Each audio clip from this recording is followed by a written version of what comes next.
บ้านน้องก็เด้ยพี่น้องยังบ่ทันกลับบ้านซ้ำค่ำมืดเลยเด้พี่น้องเอ้ยฟ้าตะเวนก็ตกดินเลยพี่น้องเอ้ยกับถ่ายสบายดีเด้อพี่น้องวัดสุขสุขคนบ่ว่าจะเป็นภายในหรือว่าต่างประเทศก็กราบสบายดีสวัสดีเด้อพี่น้อง มื้อนี้มาอัปเดตคือเก่าพี่น้องเอ้ยมื้อนี้ติดบ้านสบายดีเด้อบ่าวมิก สบายดี สบายดีเด้อแม่โดย ท่านในเมื่อ ท่านในเมื่อพี่น้องติดบ้านยังบ่แล้วพี่น้อง มัน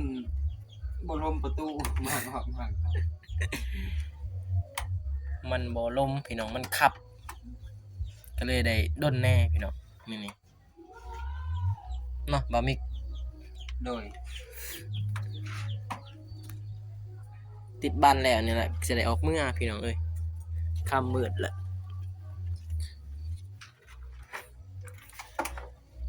มันบ่เข้าพี่น้องมันขับนิดนึงเนาะบ่าวมิกนี่ก็นี่พี่น้องทางน้ำ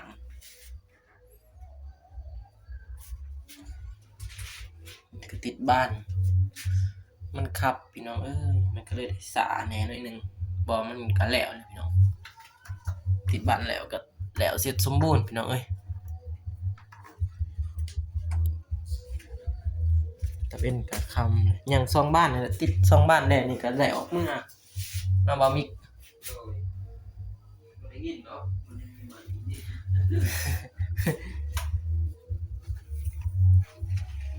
มื้อนี้ถือว่าเสร็จสมบูรณ์พี่น้องเดี๋ยวสิเข้ามาใหม่อีกยังน้ำอีกยังท่อน้ำอีกพี่น้องเอ้ยมาใส่ท่อน้ำคือสิได้แล้วเนาะวันนี้เนาะ ลองเบิ่ง ไปกันเลย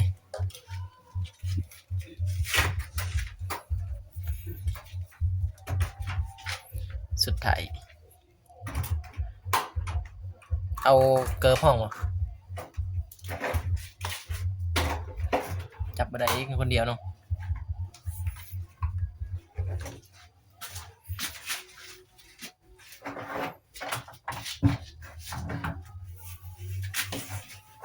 จับห้องเกิร์ฟทางน้ำเดี๋ยวค่อยสิดึงขึ้น ปาดกันก่อน ปาดดีบ่ ปาดดู มันบ่อยากเข้าพี่น้องเอ้ย2-3เทื่อน่ะอะไรหูน่ะ มันเป็นแบบมันคับพี่น้องคับตัวนี้นี่ อันนี้ก็เขาดีเว้ย เข้าอ่ะ เขาโพด ถ้าแม่เพิ่นมีผ้าเขาไว้บ่มีอีกบ่ผ้าอันหนึงนี่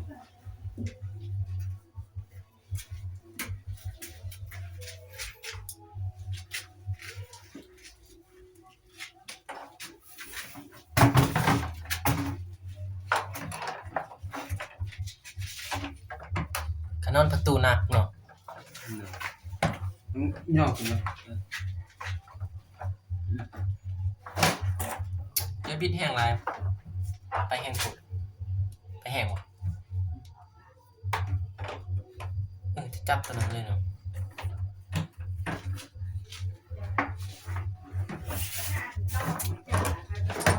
เข้าไปโอ้พี่น้องจับก่อนเด้อตัวนี้ก่อน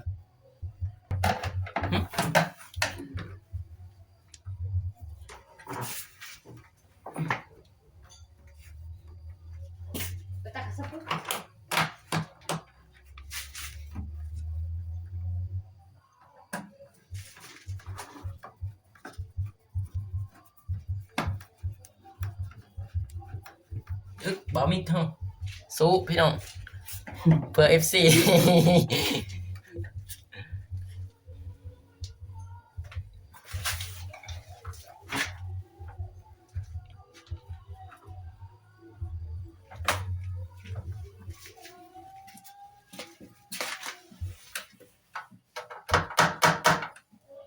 เนาะ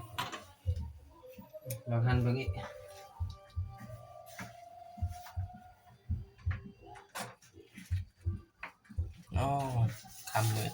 พี่น้องบ่แหละบ่ได้เมื่อเด้บ่มี เนี่ยมาอยู่ thằng mẹ ai dùng trà sao dùng một đây là rồng này cái chê phần tông thế này đâu tông hay tông thế này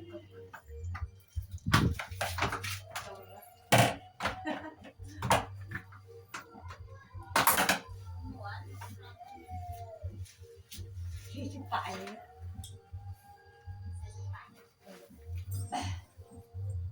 Ngay đây chưa sẽ ăn được tay kêu chăm Khăn thằng lùm conมั้งลองkhăn thằng lùmน็อตลùมก่อนมั้ง ลองkhănน็อตลùมก่อน 10 con đồng may quỳnh có bòn quỳnh có bòn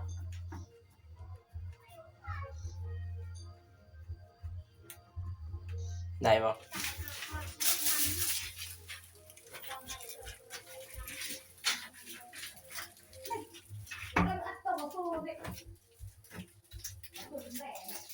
ยังติดพี่น้อง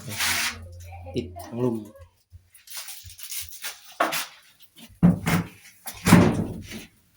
เฮ็ด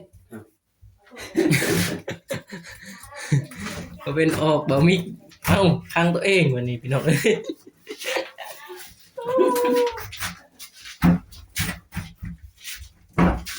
นั่นแหละแล้ว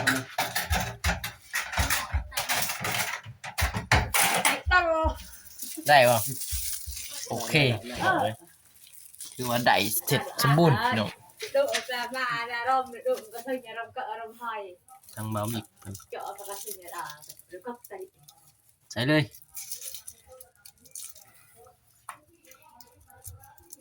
ตัวนี้เป็นตัวเสริมพี่น้อง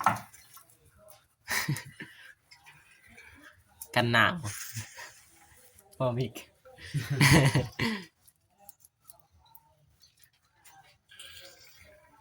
มันไม่อยากขัด มันนวดหน้ามันบ่หนี cho nên có tự tòng này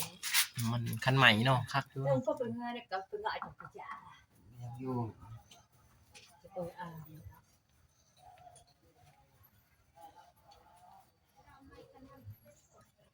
ยังอีกบานหนึ่งเดี๋ยวเสร็จบานหนึ่งอ่ะยังบานหนึ่งวันนี้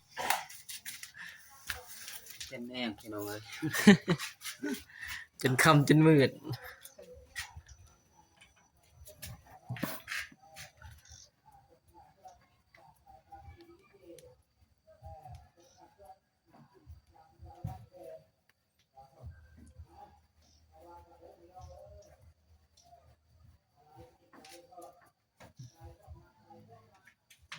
ได้ปะฮันเนี่ยจับก็น่าจะเลยปิดมือเนี่ยจะเปิดมาได้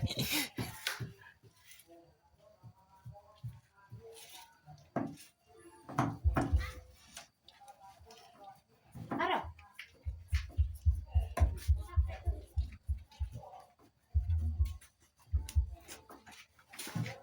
เนี่ยจับก่อนอันเนี่ยจับน็อตสายบ่พอดิเว้ยหมอ น็อตนับมาพอดีได้นี่ พอน็อตอีกอ้าวอีก เอาเงียบตรงไหนล่ะ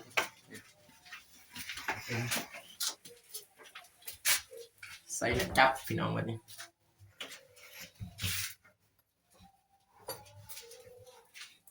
อยากขับมั้ง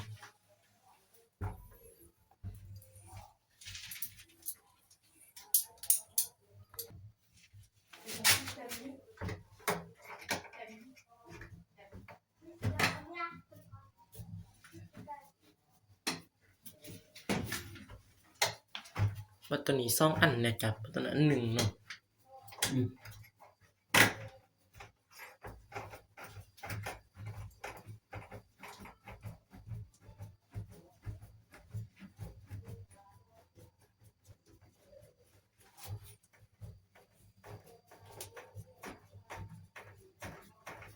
เ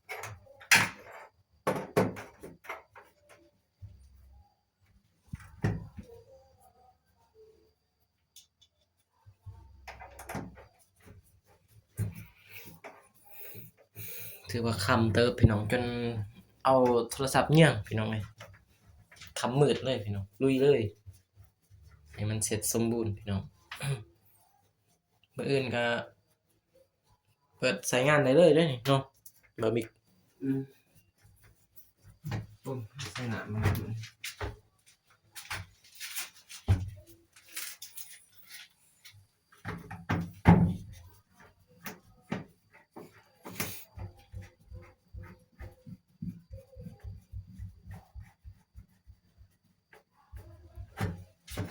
โอเค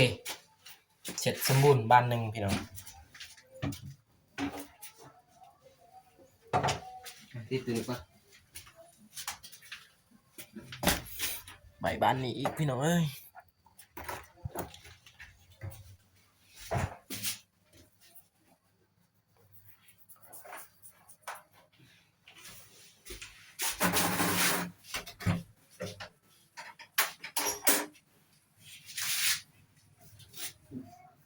ฟังนี้เลย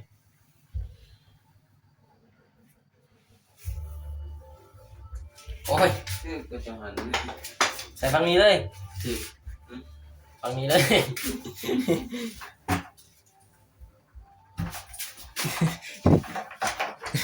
เนื้อเปิดเนื้อปิดเนาะบ่ได้เขาใส่แนวปิดมันไปฝั่งนั้นเขาก็ต้องใส่ฝั่งนั้นมันถูกตัวเนาะแม่นตาบ่เองมันก็ถูกแล้วนี่เด้ก็ดีเลย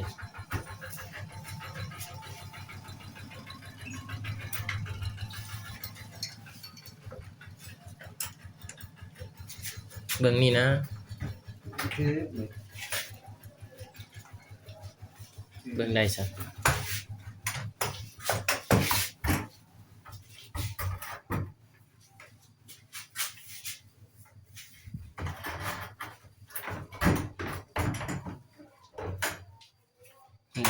ถูกแล้วบ่ได้นั่นน่ะนี่แตก แล้ว โดย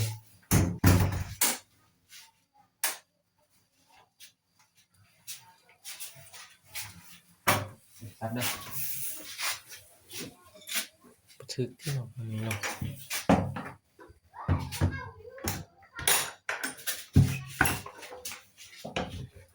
โอ้มือหนึ่งจับมือหนึ่งจับกล่องมือหนึ่งจับอันนี้พี่น้องเอ้ยเพื่อให้อยากให้ FC เบิ่งแต่ว่าคนเบิ่งบ่หลายพี่น้อง แต่ก็ต้องได้ถ่ายพี่น้องเพื่ออัปเดต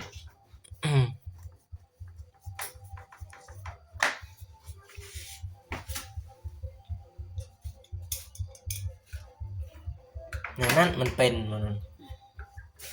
ครับเนี่ย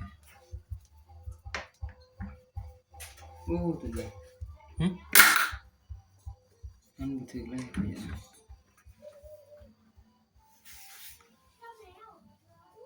แม่นบ่ มันใส่มือถือเนี่ยวันนี้มันเด้งออกมันใส่บนมือถือแรกจะหันหัวตัวนี้ใส่ อันไหนพอดีคำพี่น้องเอ้ยเพื่อแล้ว ขึ้นเลยเสื้อใส่ใส่อยู่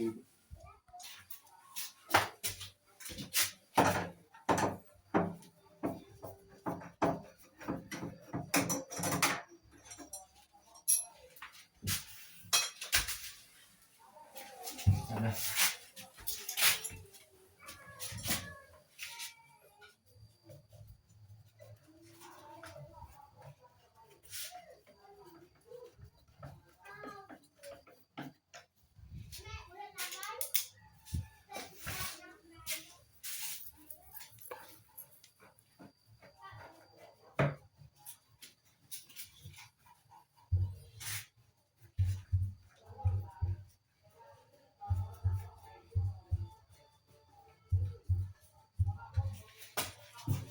ที่ หึ ทำเสร็จแล้ว มันบ่ได้ยากเด้บ่ได้ ง่ายดิใส่นี่ ท่านแน่ก็บ่ได้ คันวงกบมันเขาวัดพอดีเนาะตอนใส่แต่ว่าตอนใส่วงกบมันเอาบ้านใส่อยู่เลยเอาบ้านกดใส่เลย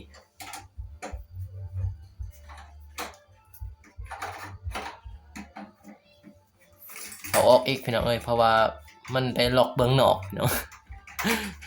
ก็ขอโทษเจ้าไปได้เพราะว่าสร้างยังบ่ทันลึงมันได้พี่น้องเอ้ยหันก่อนเด้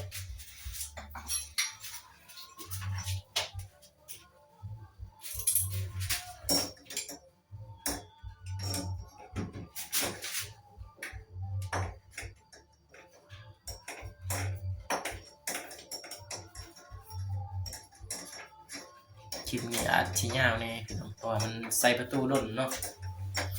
อยากนะ มันยาก มันจับบ่อยากอยู่อะนี่อันแห้งลายก็พักแป๊ก มันเป็นแบบอันนั้นเนาะย่างเนาะ ยาก ย่างแบบมันโอบแล้วมันด้นนะตามเบิ่งเนาะ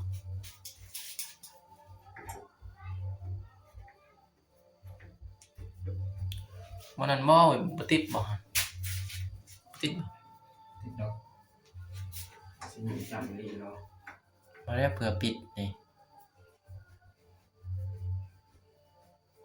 ตัวปิดจำ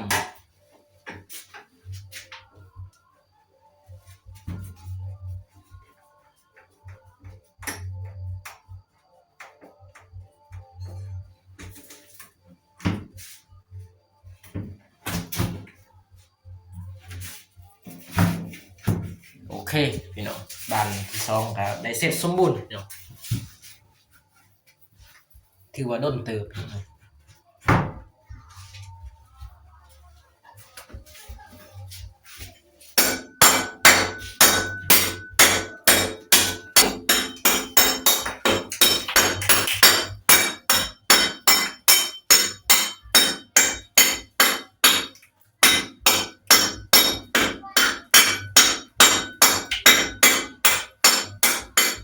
มันต่ำพี่น้องเอ้ย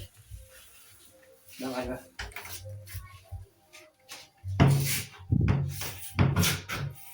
โอเคร้อย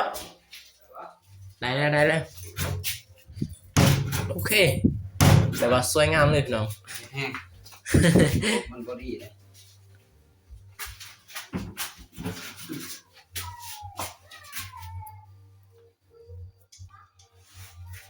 ต่อดอก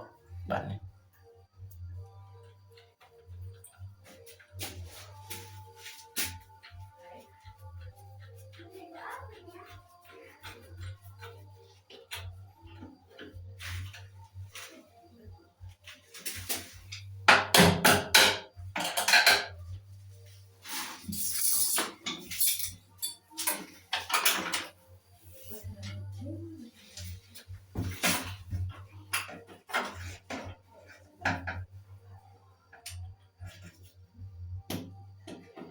แถมมาน็อตสันนี่แถมมา รับสั่ง ดูไม่เห็นหรอ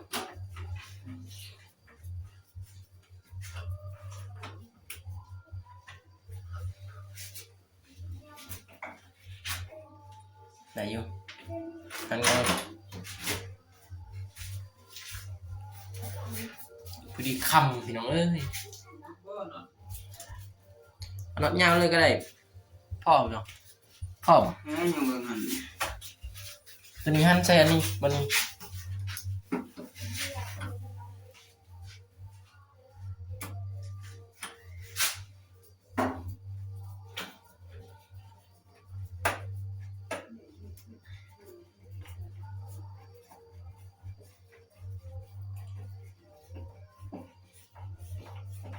เกิดสิแล้วพี่น้องเอ้ย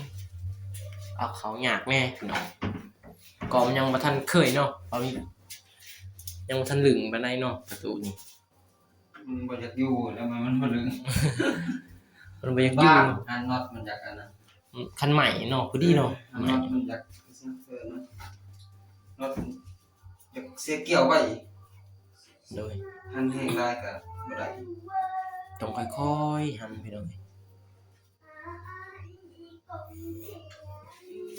เสียงบ่ได้พี่น้องเพราะว่าเบาสายบ่มีไม้มื้อนี้บ่ได้ทางอ้ายอโนเพิ่นบ่ได้มาเพิ่นไปทงวายพี่น้องเลยเบาสายบ่มีไม้มากับเบามิก2คน เอาอันนี้ก่อนนะ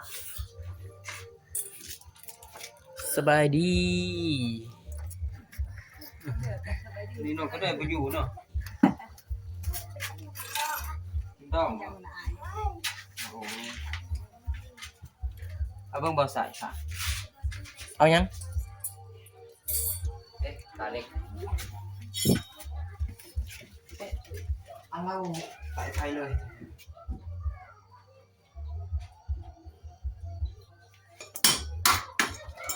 ฝั่งนี้ก็สู้อีกพี่น้อง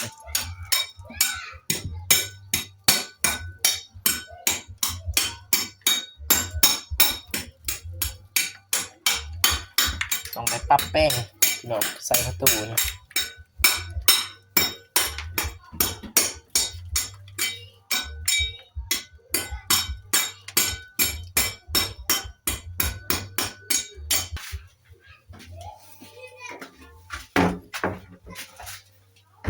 หันฝั่งนี้อีกพี่น้องตัวปิด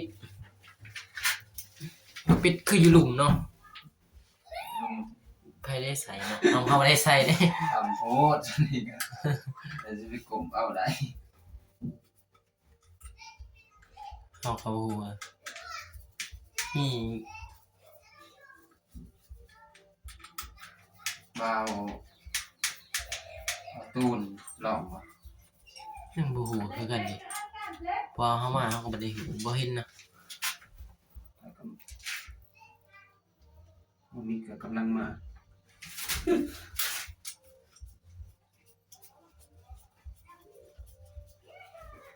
มื้อนี้บ่มีหยังพี่น้องอัปเดตมีแต่ใส่บานประตู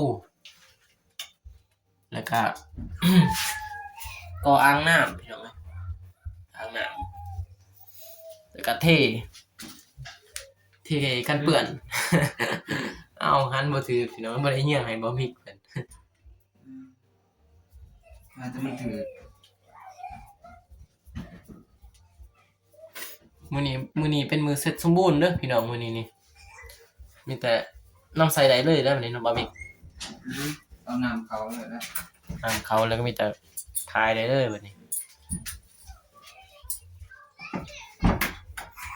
ก็ติดบานประตูแล้วก็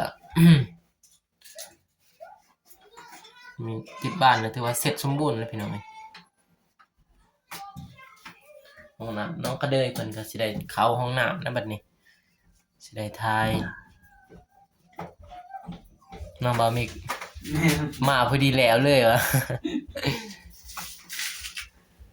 ติดบ้าน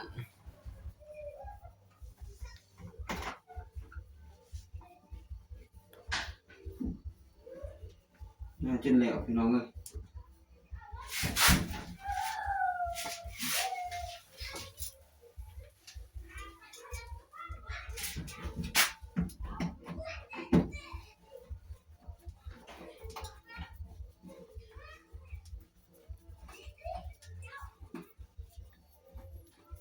แล้วก็มีสิได้ครับเนาะพอดีค่ำ6 โมงอันนี้ครับพี่น้อยแม่นบ่าวมิกใส่โมงเบิ่งมั้ยจักโมงนะประมาณ6 โมงเนาะพี่น้อยใช่ 5 โมงครึ่ง 5 โมงครึ่งพี่น้องเอ้ย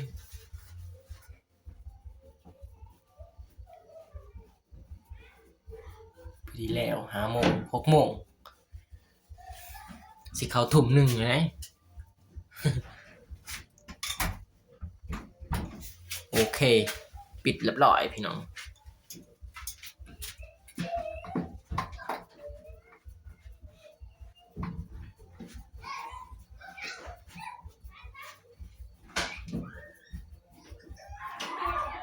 ทางเบามิกชาแนลเพิ่นติดพี่น้องเบาสายจับกล่อง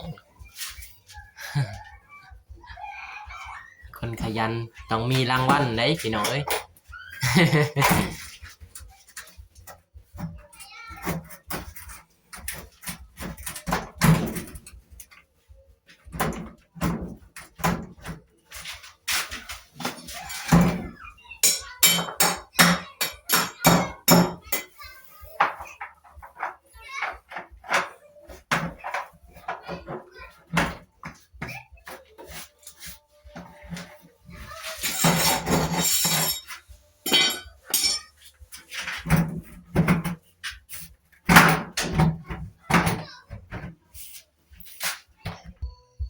เสร็จสมบูรณ์แต่บ่สมบูรณ์มันนะ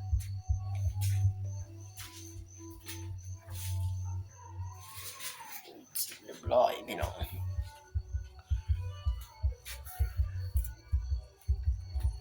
ผู้ดีคำ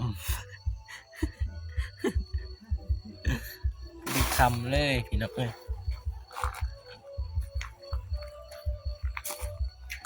มาสิได้เมื่ออะไรพี่น้องเอ้ย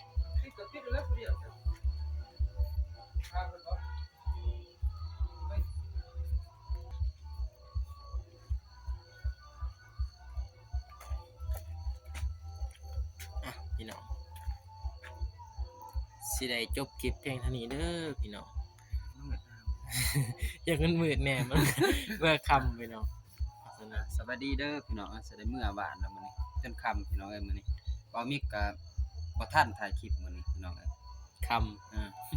มันบ่มีผู้จับบ่มีผู้จับประตู เลยบ่ทัน ำเจอกันใหม่คลิปหน้าพี่น้อง คลิปนี้ขอกล่าวคำว่าสบายดีพี่น้อง